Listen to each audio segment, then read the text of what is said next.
नमस्कार प्रिय स्टूडेंट्स। इस वीडियो में हम हल करते हैं सवाल नंबर 9 और ये एक्सरसाइज है 13.2। इसके पहले सवाल नंबर 8 तक पूरे के पूरे बताए जा चुके हैं, तो वो वीडियो नहीं देखा है तो लिंक इस वीडियो के डिस्क्रिप्शन बॉक्स में है, तो वो वीडियो ज़रूर देख लें। तो चलिए हल करते हैं सवाल नंबर 9। सवाल देखिए, कह रहा है कागज़ के बने एक शंकु की ऊंचाई 3h तथा ऊर्ध्वाधर कोण 2 अल्फा है। इसके अंदर 2h व h ऊंचाई तथा क्रमशः ऊर्ध्वाधर कोण अल्फा व 6 अल्फा है। दो शंकु रखे हैं, शंकुओं के आयतन का अनुपात ज्ञात कीजिए। तो सवाल आप पढ़िए।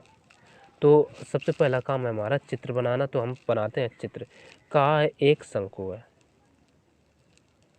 तो इस तरीके का एक हम शंकु बना लेते हैं। ठीक, ये बना शंकु, क्योंकि चित्र ये बनाना मेन है। कह रहे कागज़ के बने एक शंकु की ऊंचाई 3h है, तो क्या करें, ये ऊंचाई मान लेते हैं और यहाँ से हम इधर दिखाई दे रहे हैं, ये पूरी है, यहाँ से यहाँ तक की ऊंचाई 3h। ठीक, फिर कह रहा है तथा ऊर्ध्वाधर कोण 2 अल्फा है, यानी ये कोण जो है, ये कोण दे रखा है 2 अल्फा। इसके अंदर 2h व h ऊंचाई, यानी इसके अंदर भी शंकु बने हैं जिसकी ऊंचाई हमें दे रखे हैं 2h। तो ये मान लेते हैं यहाँ से यहाँ तक की जो ऊंचाई है ये 2h है। ठीक, व h ऊंचाई, एक और शंकु है जिसकी ऊंचाई दे रखे हैं h, तो एक और बना देते हैं। तो इसकी ऊंचाई हम यही मान लेते हैं, ये इतनी h हो गई। अब इसका कोण कितना दे रखा है, h ऊंचाई, ठीक, तथा क्रमशः ऊर्ध्वाधर कोण 4 अल्फा, यानी इसका ये जो कोण है ये कोण दे रखा है 4 अल्फा, और ये वाला कोण दे रखा है, ये हम लिख सकते हैं यहाँ 6 अल्फा। तो अब देखो, ये भुजा हमेशा जो भी कोण होता है उसको समद्विभाजित करती है। यदि हम शंकु की बात करें तो ये इतना अल्फा और ये भी अल्फा, ये 2 अल्फा तो ये भी 2 अल्फा, ये 3 अल्फा तो ये भी कितना हो जाएगा 3 अल्फा। ये चीज़ समझ में आ गई। ठीक, तो अब इसकी त्रिज्या यहाँ से यहाँ तक हम मान लेते हैं r।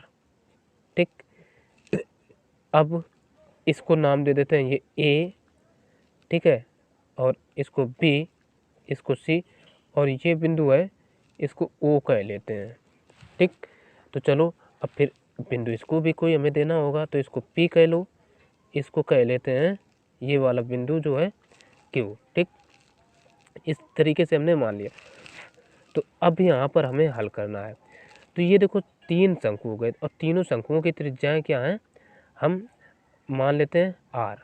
ठीक, यहाँ से यहाँ तक की दूरी क्या है, वो भी है, तो यही हम माने ले रहे हैं। तो सबसे पहला काम हम यही है, तो हम लिख लेंगे माना शंकु। ये क्या है, शंकु ही तो है, बड़ी तेज। तो जब ये शंकु है तो शंकु की त्रिज्या हमने सबकी क्या मान ली, r। ठीक है ना। तो अब यहाँ पर हम ले लेते हैं पहला त्रिभुज AOB में। ठीक है, अब पहले त्रिभुज क्या, शंकु। ठीक है, तो ये शंकु मान लेते हैं, ये शंकु, क्योंकि ये शंकु की बात कर रहे हैं ना, शंकु। और शंकु क्या है, यहाँ तो हमें त्रिभुज ही नज़र आ रहा है, तो त्रिभुज लिखेंगे, त्रिभुज AOB में। तो ये त्रिभुज AOB में, तो अब देखो ये यहाँ पर तो 90 अंश का कोण बनेगा। ठीक है, 90 अंश का कोण बनेगा, तो और यहाँ कोण बन रहा, तो ये भुजा क्या हो जाएगा, आधार, और ये हो जाएगा लंब। तो हमें लंब का मान पता है और आधार का पता है 3h। ठीक, तो लगाएंगे tan थीटा बराबर क्या होता है, लंब बटे आधार, ये होता है ना। तो अब यहाँ से हम रख सकते हैं tan थीटा, थीटा का मान कितना है, यहाँ से देखो अल्फ़ा, तो ये आ जाएगा अल्फ़ा बराबर लंब, लंब क्या है, यहाँ से यहाँ तक देखो पूरी ऊंचाई क्या 3h दी है सवाल में, तो हम लिखेंगे, अच्छा 3h नहीं, क्योंकि ये तो 90 अंश और थीटा के बीच की भुजा होती है हमेशा आधार, तो ये तो आधार हो जाएगी, लंब हो जाएगा r, ठीक। तो इसको हम चलो PO अपान AO लिख सकते हैं आपकी, ठीक है ना। तो BO का मान है r, ठीक, और अपान AH का मान है 3h, तो यहाँ से r का मान क्या आ जाएगा, 3h का इधर गुणा करा लो, तो यहाँ से जो r बराबर आएगा वो आ जाएगा 3h tan अल्फ़ा, ठीक, यानी r का मान ये निकल कर आया एग्जैक्टली। तो अब हम क्या करें, इसका निकाल लो, हमें ज्ञात क्या करना है, आयतन, तो आयतन, तो ये निकाल लो, शंकु ये AOP का आयतन,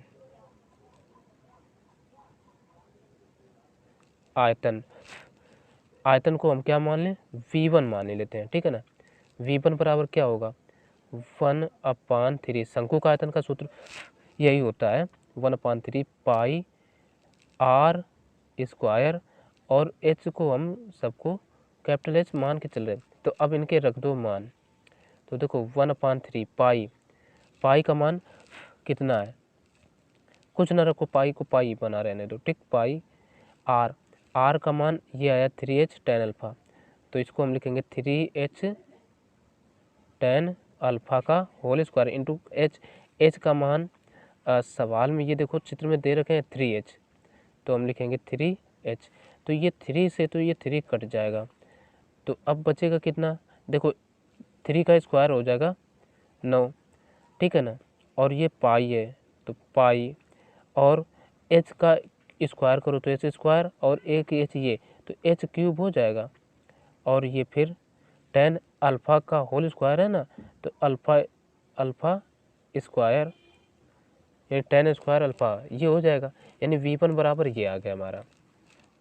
इसी प्रकार से अब त्रिभुज ले लो POB में, त्रिभुज POP में, इसमें भी हमें देखो लंब और आधार के मान पता है, तो इसमें भी हम लगाएंगे tan। अब देखो इसका कोण क्या है, 2 अल्फ़ा है ना, तो हम लिखेंगे 2 अल्फ़ा बराबर, अब देखो लंब इसमें क्या होगा, PO ही रहेगा, तो PO अपान, और ये क्या हो जाएगा PO, तो अब देखो ये BO का मान है R अपान PO का मान है 2h, ठीक। तो यहाँ से हम अगर इम्प्लाइज लगा के R का मान निकाल लें, तो R बराबर क्या आ जाएगा, tan यानी 2h tan 2 अल्फ़ा ये हो जाएगा। तो अब त्रिभुज हमने क्षेत्रफल निकाल लिया यानी R निकाली, तो शंकु जो PO ये बना हमारा BPC, शंकु BPC का आयतन, यानी इसको हम V2 कहते हैं, बराबर क्या होगा 1/3 पाई r स्क्वायर, और इसको भी हम कैपिटल H लिखते हैं। अब वैल्यू पुट कर दो, यानी V2 बराबर 1/3 पाई, और r का मान ये रखेंगे 2h tan 2 अल्फ़ा इसका होल स्क्वायर इंटू h का मान देखो यहाँ से यहाँ तक हमने क्या माना है 2h, क्योंकि सवाल में ऐसा कहा है। तो अब इसका वर्क करो, तो देखो पाई ये तो रहने वाला ही है, अब देखो 2 और ये 2 का वर्क करो तो 4 4 8 हो जाएगा, तो इसको हम लिख सकते हैं 8, और साथ में ये पाई है पाई बाई 3, और ये h और ये h क्यूब हो जाएगा, h क्यूब, और ये tan स्क्वायर 2 अल्फ़ा ये आ जाएगा। तो अब ये आ गया यानी V2 बराबर, इसी तरीके से निकाल लेते हैं त्रिभुज QBC का। यानी अब त्रिभुज लेते हैं क्यू ओ बी में, त्रिभुज क्यू ओ बी में, इसमें क्या होगा, इसमें भी हमें देखो ये कोण पता है और ये आधार का मान, ये लंब पता है, तो tan 3 अल्फा बराबर क्या आ जाएगा, R/H, ये आएगा। तो यहाँ से R का मान कितना आ जाएगा, तो हम लिख सकते हैं R बराबर H tan 3 अल्फा, ये आ जाएगा। तो अब रख दो मान, तब ये शंकु जो हमारा बना QBC, शंकु QBC का आयतन, यानी इसको V3 कहते हैं, बराबर क्या हो जाएगा, ये आ जाएगा। शंकु का आयतन का सूत्र क्या होता है, 1/3 पाई R क्यूब, R का मान ये रख दो, सीधे H tan 3 अल्फा का whole square into H, H का मान H ही है, ठीक है ना। तो ये आ जाएगा, देखो H का इसका क्यूब हो जाएगा, यानी पाई/3 H क्यूब और ये tan 3 अल्फा, ये आएगा। अब एक बार सवाल को देखिए, सवाल में क्या कहा, शंकुओं के आयतन का अनुपात ज्ञात कीजिए। तो तीनों शंकुओं के आयतन निकल आए, तो हम यहीं से निकाल लेते हैं V1 अनुपात V2 अनुपात V3 बराबर, तीनों के ये मान रख दो। तो अब यहाँ पर ये हमने देखो तीनों के मान इस तरीके से अनुपात में रख लिए, ठीक। तो अब क्या करो, यहाँ देखो बटे में 3 आ रहा है लगभग, तो हम क्या करें, प्रत्येक पद को 3 से करा दो गुणा, तो लिख देंगे प्रत्येक पद को 3 से गुणा करने पर, गुणा करेंगे तो ये आ जाएगा इधर से V1 ratio V2 ratio V3 बराबर, देखो ये इसमें 3 से जब गुणा होगा तो ये तो हो जाएगा 9 त्रिक 27 H क्यूब और ये tan स्क्वायर अल्फा, ठीक, अनुपात, ये 3 से जब गुणा होगा तो 3 कट जाएगा, बचेगा 8 पाई H क्यूब और ये tan स्क्वायर 2 अल्फा, और इधर से ये बचेगा 3 से 3 कट जाएगा तो केवल आ जाएगा पाई H क्यूब tan 3 अल्फा, और यही हम आंसर लिख सकते हैं। अगर पाई को ख़त्म करना चाहो तो पाई H क्यूब से भाग भी दे सकते हो, लेकिन हम यहीं लिखे देते हैं आंसर पाई में ही, ठीक है ना। तो ये हो गया। अब देखेंगे अगला सवाल। अब सवाल नंबर देखते हैं 10वां सवाल कह रहा है, शंकु के आधार का एक ठोस अर्धगोले पर अध्यारोपित है, इनमें प्रत्येक की त्रिज्या 3.5 सेंटीमीटर है तथा ठोस की कुल ऊंचाई 9.5 सेंटीमीटर है, ठोस का आयतन ज्ञात कीजिए। तो चलिए हम चित्र बनाते हैं। तो अब देखिए ये हमने चित्र बना लिया, अब मापों की बात करते हैं। कहा है शंकु के आधार का एक ठोस, यानी ये शंकु के आधार का एक ठोस ये अर्धगोले पर अध्यारोपित है, तो ये अर्धगोला हो गया, इस पर अध्यारोपित है।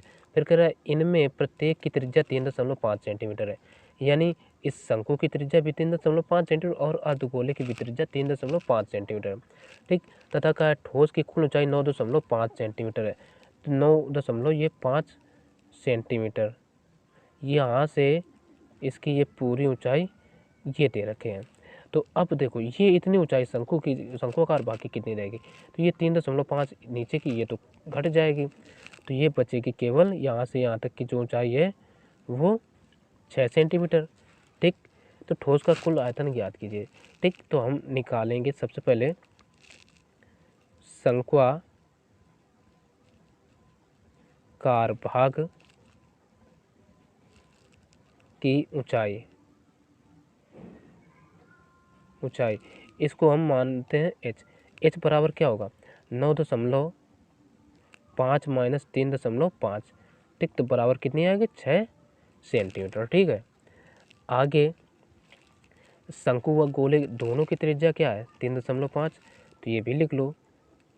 शंकु व अर्धगोले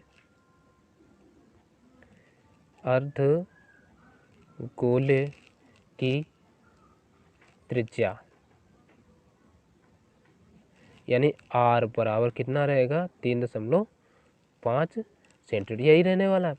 अब बस लगा दो ठोस का आयतन, ठोस का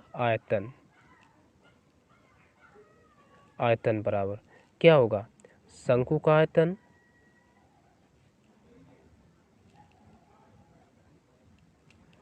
प्लस अर्धगोले का आयतन, अर्धगोले का आयतन, यही तो होगा। तो शंकु का आयतन यानी शंकु का आयतन क्या होता है 1/3 पाई r स्क्वायर h होता है, प्लस गोले का आयतन यानी अर्धगोले का आयतन होता है 2/3 पाई r क्यूब, ये होता है। तो अब पहला काम है, देखो इससे हमें 1/3 यानी पाई r स्क्वायर और ये 1/3 कॉमन मिलेगा, तो इसको हम लिख सकते हैं पाई r स्क्वायर। देखो इसमें भी r स्क्वायर है, इसमें r क्यूब है, तो r स्क्वायर तो ऑलरेडी कॉमन मिल ही जाएगा, और दोनों के बटे 3 है तो बटे 3 कॉमन ले लिया, तो अंदर बचेगा इधर से ये केवल h और इधर से ये 2r ये हो जाएगा। तो यहाँ से अब हम क्या करें, पाई का मान रख देते हैं। अच्छा ये जो r है, r को हम सिंपल सा 7/2, तो अब देखिए यहाँ पर हम करें क्या, पाई का मान रख दो 22/7, ठीक, और बटे में 3 है तो गुणा 3, तो ये लिखेंगे इंटू r का मान यहाँ पर कितना है, हमने मान रखा है 7/2, तो यहाँ गुणा में ऊपर लिखा 7 नीचे 2, फिर ऊपर गुणा में 7, चूँकि r स्क्वायर है तो बटे 2। अच्छा ये हमने 3.5 को क्यों लिखा कि अगर 7/2 को डिवाइड करो 3.5 ही तो आएगा, और इंटू h का मान ये देखो कितना है 6, प्लस यहाँ क्या है 2r, तो r को 7/2 माना, तो 7/2 इंटू 2r है ना, तो 2 चलो बाद में लिख दिया, कोई दिक्कत नहीं, तो 7 से 7 काट दिए, 2 से 2 कटे। अब इधर 1 7 को काट लो, 1 2 से इसको काट लो, तो ये 11 आ जाएगा। तो अब लिख लो 11 गुणा ये कितना बचा 7/6, 3 दूना 6, और इंटू ये 7 6 13, यही तो रहेगा।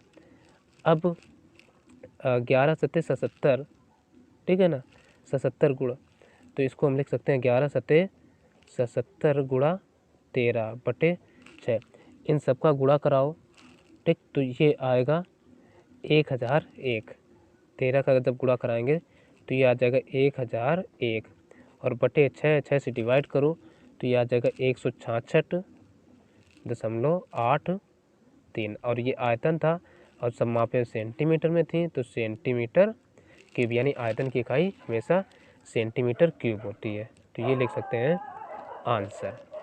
अब देखेंगे इस प्रश्नावली का अंतिम नंबर सवाल। अब देखिए सवाल नंबर 11वां सवाल कह रहा है, लकड़ी के एक ठोस बेलन के प्रत्येक सिरे पर एक अर्धगोला खोदकर निकालते हुए एक खिलौना बनाया गया है।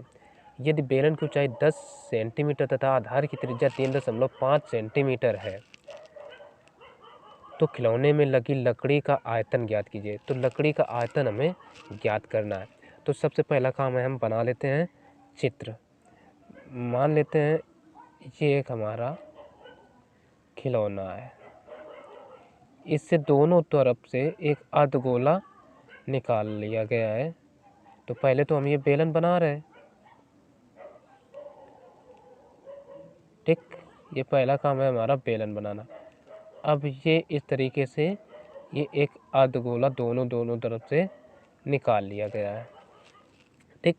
अब हमें क्या कहा है, यदि बेलन की ऊंचाई 10 सेंटीमीटर है, यानी ये यहाँ से यहाँ तक की जो है ना, ये माप हमें दे रखा है 10 सेंटीमीटर, ठीक। अब कह तथा त्रिज्या 3.5 सेंटीमीटर है, यानी सीधे कह दिया जो आर है त्रिज्या वो है 3.5 5 सेंटीमीटर, ये इतनी दूरी।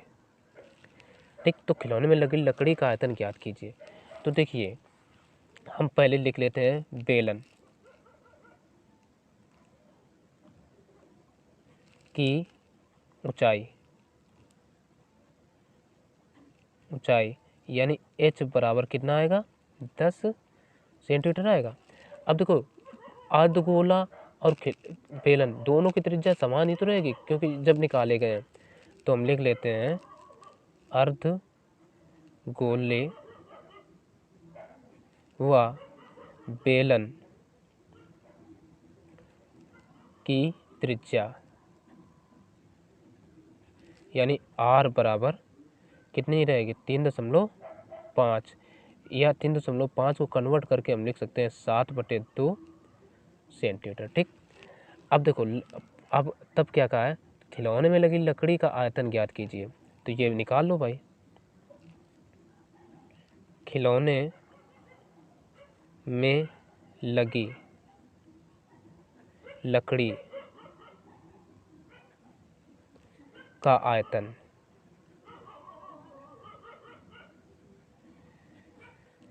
बराबर क्या होगा, इस बेलन के आयतन में 2 अर्धगोलों का आयतन घटा दो। तो हम लिख सकते हैं बेलन का आयतन, ठीक, -2 गुणा अर्धगोले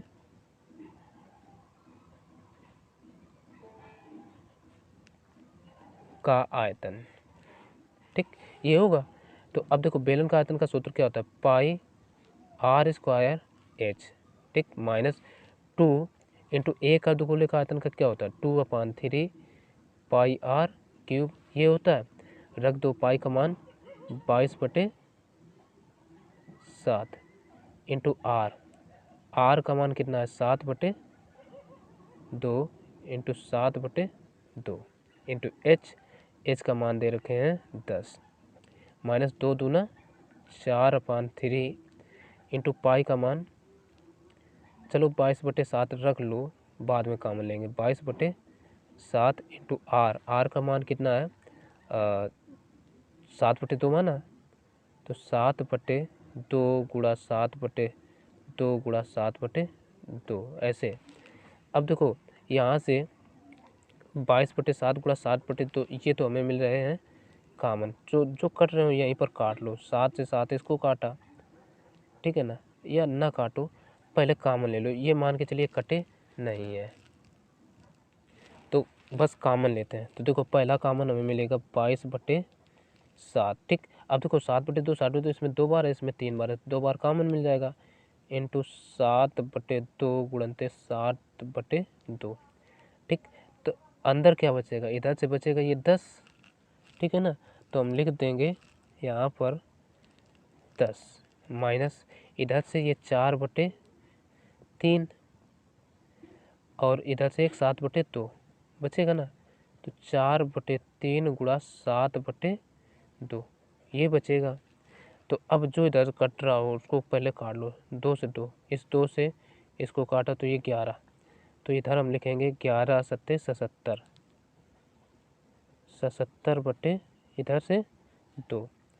अब इधर इंटू 2 से इसको काटो, 2 दूना 4, तो 2 सत्ते 14 यानी 10 माइनस 14/3 इतना बचा।